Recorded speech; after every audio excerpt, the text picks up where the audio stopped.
Hello everyone, तो कैसे हैं आप लोग। आई होप सब लोग बहुत अच्छे होंगे। उसके साथ साथ आप एमबीए के लिए कॉलेजेस देख रहे होंगे, क्योंकि एमबीए का टाइम आ गया और कहीं ना कहीं आपने लिस्ट में क्वांटम यूनिवर्सिटी का नाम ज़रूर शामिल कर रखा होगा अपने एमबीए पीजीडीएम की लिस्ट में। बट किस हद तक एमबीए यहाँ से करना ठीक है या नहीं है, जो ये बोलते हैं एड्स के थ्रू कि बहुत अच्छा है। इसमें दो प्रोग्राम्स भी होते हैं, एमबीए ग्लोबल भी होता है, एक दूसरा एमबीए भी होता है जो नॉर्मल एमबीए होता है। तो वो कैसा है, हम अंदर जाके स्टूडेंट रिव्यू भी लेंगे, कैंपस टूर भी करेंगे, तो दोनों का वीडियो आपको मिल जाएगा। अगर आप बीटेक के स्टूडेंट हैं, बीटेक के लिए देख रहे हैं, बीटेक के लिए भी क्वांटम यूनिवर्सिटी का एक डेडिकेटेड वीडियो रहेगा, वो आपको दूसरे बीटेक वाले चैनल पे मिलेगा।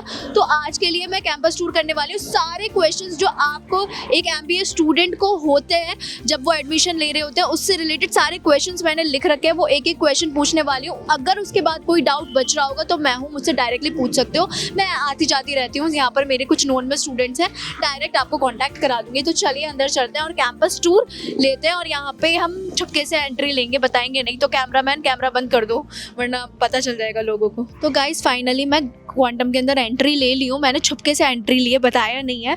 तो यहाँ पे आपको दिख रहा होगा आई लव क्वांटम का बोर्ड लगा हुआ है। जो एमबीए के स्टूडेंट होंगे वो ये सोच रहे होंगे कि सच में आपके लिए बेनिफिट है यहाँ पे एडमिशन लेना, क्योंकि आई लव क्वांटम तो लिखा है कि आप पसंद करते हो, या क्या यहाँ के स्टूडेंट क्वांटम को पसंद करते हैं। तो चलिए हम बात करेंगे। वैसे एमबीए के लिए काफ़ी मैंने सुना है फेमस है,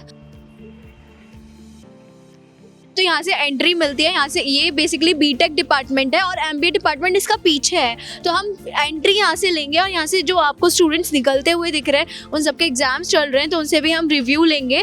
फिलहाल हम कैंपस टूर ही कर लेते हैं। तो चलिए अंदर चलते हैं। वो सामने आपको दिख रहा होगा एरोप्लेन, उसके ऊपर ऑलरेडी मैंने वीडियो बनाई थी बट उसका हालत ही ख़राब हो गई है। मुझे लग रहा है कॉलेज इनसाइडर पे आपको देखने के लिए मिल जाएगी कि यहाँ पे एरोप्लेन था, ये डिज़ाइन कर रहे थे। मुझे लग रहा है ऐसा डिज़ाइन करा, उड़ाया होगा, गिर गया होगा, मे बी ऐसा पॉसिबिलिटी हो सकती है।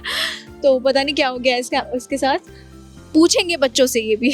तो गाइज ये स्पोर्ट्स एरिया है, मतलब ग्राउंड एरिया है बेसिकली। यहाँ पे बहुत सारे स्टूडेंट्स खेलते हैं, अभी देख नहीं रहे होंगे खेलते हुए क्योंकि उन सबका एग्जाम चल रहा है। और यहाँ से हम सीधे जाएंगे, हम डायरेक्टली सीधे जाते हुए एमबीए डिपार्टमेंट मिलेगा, सामने ही है बेसिकली। तो देखते हैं सामने यहाँ पे वहाँ पे एमबीए की लाइब्रेरी कैसी है, एमबीए की क्लासरूम्स कैसे, फैकल्टीज़ कैसे है, सबसे इंट्रैक्शन करेंगे और जानेंगे क्वांटम के एमबीए का रियल ट्रुथ। सामने आपको गेस्ट हाउस दिख रहा होगा और हॉस्टल्स भी यहाँ पे अवेलेबल हैं। अगर आप रुड़की आकर हॉस्टल में रहना चाहते हो तो रह सकते हो। और कुछ फीस इसकी रहती है हॉस्टल्स की, जो हर मोमेंट पे चेंज होती रहती है, लाइक हर सेमेस्टर पे चेंज होती है। सामने आपको एमबीए डिपार्टमेंट देखने के लिए मिल जाएगा। हर डिपार्टमेंट है एमबीए का, department of humanities and social science, department of media studies and design, department of commerce and finance, business administration, department of law. मतलब सारा डिपार्टमेंट है। और हम ज़्यादा तेज़ नहीं बोलेंगे क्योंकि यहाँ पे क्लासरूम भी चल रही है, हमारी फैकल्टी से डांट भी पड़ सकती है। तो चलिए अंदर चलते हैं। और अभी शायद बहुत सारे क्लासरूम्स बंद हैं। कंप्यूटर एप्लीकेशन लैब है, यहाँ पे कंप्यूटर लैब 2 है। कोर्ट रूम है लॉ के लिए बेसिकली। तो ये कोर्ट रूम है बेसिकली लॉ स्टूडेंट्स के लिए। तो ये इस तरह से डिज़ाइन किया गया है जो आपको, ताकि प्रैक्टिस मिलती रहे। आप कोर्ट में जाते हो या फिर मूट कोर्ट होता होगा जो आपने सुना ही होगा लॉ स्टूडेंट्स के लिए। तो ये इस तरह से डिज़ाइन किया गया है ताकि स्टूडेंट्स को प्रैक्टिस मिलती रहे टाइम टू टाइम देखने के लिए। जब हम ग्राउंड फ्लोर पे आते हैं तो बहुत सबसे ज़्यादा जो पहले हमारा इंटरेक्शन होता है वो होता है सेंट्रल लाइब्रेरी से। आपने लास्ट व्लॉग में भी, लास्ट वीडियो में भी मेरा देखा होगा, सेंट्रल लाइब्रेरी के बारे में मैंने बताया था आपको। तो मतलब बहुत बड़ी लाइब्रेरी है क्वांटम यूनिवर्सिटी की, वन ऑफ द बड़ी लाइब्रेरी मानी जाती है, बिग लाइब्रेरी। यहाँ पे मतलब यहाँ पे लिखा है कि ई बुक्स कितनी है, ई जर्नल्स कितनी है। यहाँ पर टाइमिंग्स भी लिखी है, मंडे टू सैटरडे 9 to 5:30 यहाँ पे टाइमिंग रहता है। यहाँ पे कंप्यूटर लैब भी है और बेसिकली एमबीए के लिए भी कंप्यूटर लैब हेल्पफुल रहता है। एमबीए इन आर्टिफिशियल इंटेलिजेंस सुना होगा, देख सकते हैं आप। बिजनेस लैब, यहाँ पे अच्छे से आप प्रैक्टिस कर सकते हो कोड। अगर एमबीए के स्टूडेंट हो तो आजकल बहुत ज़्यादा एमबीए इन टेक्नोलॉजी चल रहा है, आर्टिफिशियल इंटेलिजेंस आ गया है, जिसमें एमबीए के स्टूडेंट्स भी आर्टिफिशियल इंटेलिजेंस में एक बहुत बड़ा रोल प्ले कर रहे हैं। तो क्वांटम यूनिवर्सिटी ये दिखाता है, लाइक ये लैब ही इस तरह डिज़ाइन किया गया है कि एमबीए के स्टूडेंट के लिए यूज़फुल रहे। और आगे यहाँ पे एंटरप्रेन्योरशिप लैब भी है, वो आगे हम देखते हैं। हमें पता चला था वो कहाँ है, वो हम देखते हैं और ढूंढते हैं। ये आपको फैकल्टी रूम देखने के लिए मिल जाएगा। फैकल्टी से अगर आपको कोई भी डाउट हो आप यहाँ पे आके क्लियर कर सकते हो। हम अंदर नहीं जाएंगे वरना हमसे क्वेश्चनिंग होने लगेगी। इस साइड आपको लिफ्ट देखने के लिए मिल जाएगी, ऊपर नीचे आप आ जा सकते हो। उसके अलावा सामने ही आपको स्टूडेंट हेल्प डेस्क, मतलब अंदर एक कोई बैठे होते हैं, तो कोई भी क्वेरीज होती हैं स्टूडेंट्स की वो यहाँ पर स्टूडेंट हेल्प डेस्क पर सॉल्व हो जाती है। अब आगे हम कॉन्फ्रेंस रूम से आगे जाते हैं तो एक हॉल है, हारमोनी हॉल करके नेम है। तो अगर हम अंदर जाते हैं तो ये बेसिकली डिज़ाइन ही MBA स्टूडेंट्स के लिए किया गया है। उनकी जो प्रेजेंटेशंस होती है, जो कि कॉर्पोरेट फील्ड में आप जाओगे, जब कॉर्पोरेट लाइफ आपकी स्टार्ट होगी, आप दिखा दीजिए कैमरामैन पहले, तो आपकी जब कॉर्पोरेट लाइफ स्टार्ट होगी तो प्रेजेंटेशन एक बहुत इंपॉर्टेंट रोल प्ले करती है। तो क्वांटम यूनिवर्सिटी ने एक हॉल, जो कि हम सेमिनार हॉल भी बोलते हैं इसको, तो ये डिज़ाइन ही इस तरह किया गया है। यहाँ पे हमेशा प्रेजेंटेशंस चलती रहती हैं, जो गेस्ट लेक्चर्स आते हैं, गेस्ट होते हैं, गेस्ट लेक्चर्स यहाँ चलते रहते हैं। तो यहाँ पे स्टूडेंट्स बैठते हैं और स्पेशली प्रेजेंटेशन यहाँ होती है, तो जिससे स्टूडेंट को लाइक उनके अंदर कॉन्फिडेंस बिल्डअप होता है। MBA के स्टूडेंट में कॉन्फिडेंस बिल्डअप होता है, वो रेडी रहते हैं हमेशा प्रेजेंट करने के लिए अपने आप को, और अपने प्रोजेक्ट को प्रेजेंट करने के लिए हमेशा अवेलेबल होते हैं। तो ये है सेमिनार हॉल, और ये इसे लेक्चर हॉल भी बोलते हैं। और यहाँ पे प्रेजेंटेशंस बेसिकली होती है। आप विजन और मिशन यहाँ पर देख सकते हैं, जो कि यहाँ पर लग रहा है। यहाँ पे इसका विजन क्या है और इसका मिशन क्या है वो भी यहाँ पर लग रहा है। तो ये हो गया हॉल। उसके आगे कुछ नहीं है, सिर्फ वॉशरूम्स हैं। तो अब वो तो ऑब्वियसली दिखा नहीं सकते इसमें, आप आके देख सकते हो।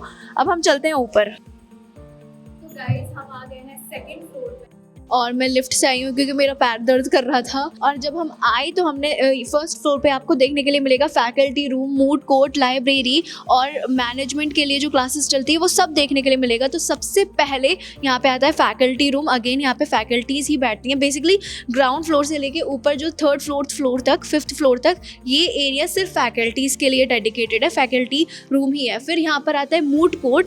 Moot court basically law students के लिए, जो लॉ करते हैं उनके प्रैक्टिस के लिए यहाँ पे क्लासेस चलती है, ताकि आप प्रैक्टिस कर पाओ ये बोलने की कि कितने आदमी थे। अच्छा। तो यहाँ पे सारी प्रैक्टिस हो जाती है। बेसिकली आप जाओगे बाहर, लॉ स्टूडेंट स्पेशली जब सुप्रीम कोर्ट में जाओगे तो वहाँ कैसे केस लड़ोगे, तो उसके लिए आपको ये छोटा सा एरिया दे दिया जाता है उन लोगों के प्रैक्टिस के लिए, लॉ स्टूडेंट के प्रैक्टिस के लिए। तो आप प्रैक्टिस कर पाओगे अगेन ये बोलने की कि कितने आदमी थे। ठीक है। उसके बाद हम सीधा चलते हैं। तो सीधा चलते हैं तो आगे हमें क्या क्या देखने के लिए मिलता है वो मुझे भी नहीं पता, वो मैं आपके थ्रू ही देखूंगी। तो बेसिकली ये भी लीगल एंड सेंटर कर है। मुझे लगता है यहाँ पे कुछ एक्टिविटीज़ वगैरह होती रहती है, इसलिए यहाँ पे पेस्ट भी करा गया है, right to equality, right to freedom. तो यहाँ पे बेसिकली लॉ स्टूडेंट्स के लिए ही डेडिकेटेड है, डिपार्टमेंट ऑफ लॉ के लिए है ये। अब हम आगे चलते हैं। लिफ्ट के सामने फैकल्टी रूम था, राइट साइड वाला एरिया देखिए। लेफ्ट साइड में जब हम चले तो हमने देखा कि सामने ही लाइब्रेरी है। लाइब्रेरी बहुत बड़ी लाइब्रेरी नहीं है, छोटी सी लाइब्रेरी, और जो उनकी बहुत बड़ी वाली लाइब्रेरी है उन्हें सेंट्रल लाइब्रेरी ये बोलते हैं, वो भी मैं आपको बताऊंगी। वो बेसिकली बीटेक के लिए बहुत ज़्यादा डेडिकेटेड है। ये है सेंट्रल लाइब्रेरी। बाहर आप बैग्स वगैरह रखते हो तभी आपको एंट्री मिलती है, क्योंकि हो सकता है आप उनकी बुक्स चुरा लो तो आपको बाहर बैग रखना पड़ेगा। उसके बाद ये बोर्ड लग रहा है, यहाँ पे टोटल बुक्स, ई बुक्स, यहाँ पे इतनी ई बुक्स हैं, ई जर्नल्स इतनी है, वो सब आपको यहाँ पे नोट डाउन है। उसके बाद यहाँ पे मैगजीन्स वगैरह रखी है कि इनकी जो मैगजीन्स मैनेजमेंट के लिए, लॉ के लिए सारी मैगजीन्स यहाँ रखी हैं। और उसके अलावा यहाँ पे मतलब फैकल्टी के डेस्क, यहाँ पे डेस्क पे बैठते हैं जो देखते हैं लाइब्रेरी में कोई शोर ना कर रहा हो। बहरहाल अभी इसीलिए खाली दिख रहा है क्योंकि अगेन एग्जाम्स चल रहे हैं, तो इसलिए दिख नहीं रहा। मोबाइल अलाउ नहीं है लाइब्रेरी में। फैकल्टी एंड स्कॉलर्स वहाँ बैठते हैं। तो यहाँ पे जो कंप्यूटर आपको दिख रहे हैं रखे हुए, वो बेसिकली ई लाइब्रेरी है। ये ई लाइब्रेरी भी है, तो यहाँ पे ई बुक्स अवेलेबल है। और अब हम चलते हैं आगे। अगेन आप देख सकते हो ये भी यहाँ पे बहुत सारी बुक्स रखी हैं, मैगजीन्स रखी हैं, जो आपको पढ़नी है। आप बैठ के पढ़ाई करो, मस्ती करो, मौज करो। अब चलते हैं हम आगे। फर्स्ट फ्लोर बेसिकली कंप्लीट हो गया है, हम मूव करेंगे सेकंड फ्लोर की तरफ। अब देखते हैं सामने ही department of business administration. Again एक बहुत अच्छी चीज़ मुझे यहाँ पर लगी कि जो भी डिपार्टमेंट यहाँ दे रखा है, हर डिपार्टमेंट का मतलब हर डिपार्टमेंट का विजन क्या है, हर डिपार्टमेंट का मिशन क्या है, वो उन्होंने हर फ्लोर पे लगा रखा है। That is one of the best thing मुझे यहाँ की लगी। उसके बाद कुछ यहाँ पे जो थोड़ा मोटिवेट करने के लिए स्टूडेंट को बोर्ड्स वगैरह लगा रखे हैं कि बिल गेट्स ने क्या बोला था। तो आपको यहाँ पे पेटेंट्स दिख रहा होगा। तो पेटेंट्स बेसिकली क्या होता है, जो भी एमबीए के स्टूडेंट ने कुछ प्रोजेक्ट बना रखा होगा या कुछ भी बना रखा होगा, उसे पेटेंट कर रखा है, उसके मतलब कॉपी कोई उसे कर नहीं सकता। ये सिर्फ क्वांटम के स्टूडेंट ने कर रखा है। ये सब यहाँ लिखा हुआ है। अम्ब्रेला डिवाइस उन्होंने बना रखा है और बहुत सारे डस्टबिन उन्होंने बना रखा है। ऐसे बहुत सारे डिवाइसेस हैं और इनके लिए डेडिकेटेड मतलब हॉल भी है, एक रूम है जहाँ पे हम गए थे। तो अगेन मैं आपको दिखाऊंगी वो। बाकी यहाँ पे सेकंड फ्लोर पे मुझे लगता है सिर्फ क्लासरूम्स ही हैं और ज़्यादा कुछ नहीं है। आप देख सकते हैं जो कि नीचे था सेम वैसे ही। अभी ये लॉक लग रहा है तो हम जा नहीं सकते, लॉक तोड़ना पड़ेगा। तो अभी ये लॉक लग रहा है। बेसिकली सब वही है जो नीचे था ऊपर था। अब हम चलते हैं थर्ड फ्लोर की तरफ। अगर थर्ड फ्लोर पे जो थर्ड फ्लोर है वो बेसिकली डेडिकेटेड है मीडिया स्टूडेंट्स के लिए। तो यहाँ पे मीडिया क्लासरूम्स है, स्टूडियो है, सामने ही आपको यहाँ तो फैकल्टी एरिया है, लेकिन आसपास लेफ्ट एंड राइट में सिर्फ मीडिया स्टूडेंट्स की क्लासरूम्स यहाँ चलती हैं। यहाँ पे कुछ अचीवमेंट्स भी हैं जो कि जी मीडिया में आकांक्षा चौहान की प्लेसमेंट लगी थी 6 लाख पर एनम की। ऐसे बहुत सारे अचीवमेंट्स हैं। उसके बाद ये है लैब, नॉइस कैंसिलेशन लैब है मीडिया स्टूडेंट्स का। तो ये सारा डिपार्टमेंट जो थर्ड फ्लोर है वो पूरा मीडिया के लिए डेडिकेट कर दिया गया है। मीडिया के क्लासरूम्स यहाँ होते हैं, प्रैक्टिस यहाँ होती है और फैकल्टी रूम है। तो ज़्यादा कुछ यहाँ है नहीं। हम सीधा चलते हैं एंटरप्रेन्योरशिप लैब देखने, जो MBA ग्लोबल जो यहाँ से होता है उसके लिए बहुत ज़्यादा फेमस है। तो हम सीधा चलते हैं वहाँ, क्योंकि देखो MBA जो यहाँ होता है एक 5 लाख का MBA होता है, एक 3 लाख का MBA होता है। तो दोनों ही MBA में क्या डिफरेंस रहता है ये तो हम स्टूडेंट से पूछेंगे। अभी हम चलते हैं ऊपर।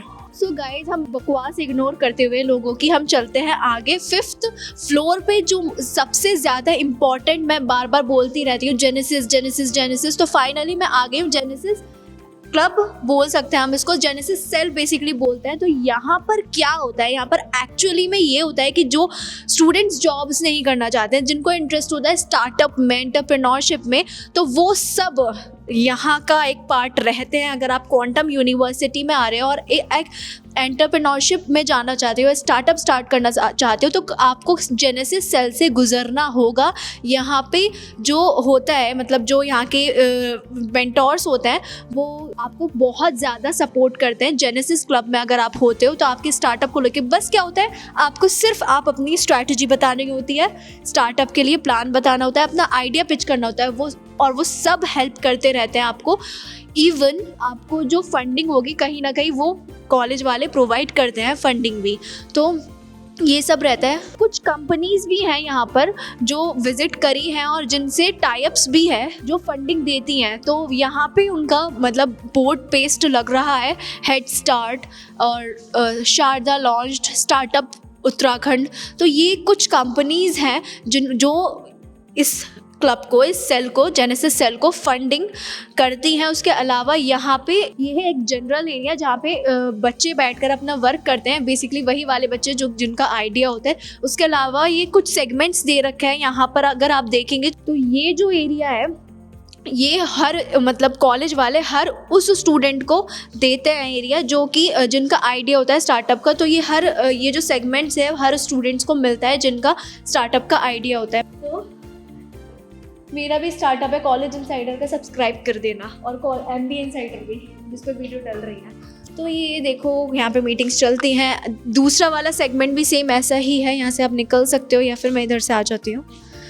तो ये कुछ सेगमेंट है जहाँ पर मतलब मीटिंग नहीं बोल सकते, यहाँ पे सिर्फ स्टूडेंट्स बैठ के काम करते हैं। और आगे अगर हम देखेंगे तो ये भी सेगमेंट वही अलॉट किया गया है। उसके अलावा जो एक बहुत इम्पॉर्टेंट है वो है कॉन्फ्रेंस एरिया। यहाँ पर तो इस कॉन्फ्रेंस रूम को नेम दिया गया है, सर रतन टाटा के नेम से दिया गया है नेम। तो ये एरिया बेसिकली बाहर का कोई गेस्ट आ रहा हो या फिर कोई कंपनी आ रहा हो जिसको अपना प्रोडक्ट सेल करना हो, पूरा मार्केटिंग जो होता है बेसिकली उसके लिए डिज़ाइन किया गया है कॉन्फ्रेंस एरिया। तो यहाँ पर पूरा बैठ के मीटिंग्स होती हैं। तो यही था जेनेसिस सेल, जिसके लिए मैं बार बार बताती रहती हूँ, हर वीडियो में जेनेसिस करके बताया था। तो यही है वो एरिया। बाकी आगे ये पूरा जेनेसिस देख लिया। यही था कैंपस टूर, एक बहुत बड़ा कैंपस टूर बन गया है। बाकी अगर आपको इसके अलावा कोई डाउट बच रहा है, कोई पार्ट मेरा रह रहा है तो मैं आपको बता दूंगी। बाकी देखो, अगर आप कॉलेज देख रहे हो, आप ऑफकोर्स आपने कहीं ना कहीं लिस्ट में लिखा ही होगा अपने MBA की लिस्ट में इसका नाम कहीं ना कहीं होगा अगर आप रोड की साइड देख रहे हो, क्योंकि ऑफकोर्स ये कम बजट में इतना अच्छा ROI दे रहा है। और इवन ये क्लेम भी करता है, मतलब यहाँ के टीचर्स खुद बोलते हैं कि अगर आपका 4 लाख से कम पैकेज लगा तो वो आपको फीस रिटर्न भी करेंगे, गारंटेड फीस रिटर्न करेंगे। तो जब वो इतना बड़ा एश्योरेंस दे रहे हैं, इतना सब बड़ा क्लेम कर रहे हैं, तो आपकी भी कहीं ना कहीं ड्यूटी बनती है कि आप अच्छे से अगर आ रहे हो तो अच्छे से यहाँ पे पढ़ाई करो, तभी आप अच्छा ROI निकाल सकते हो।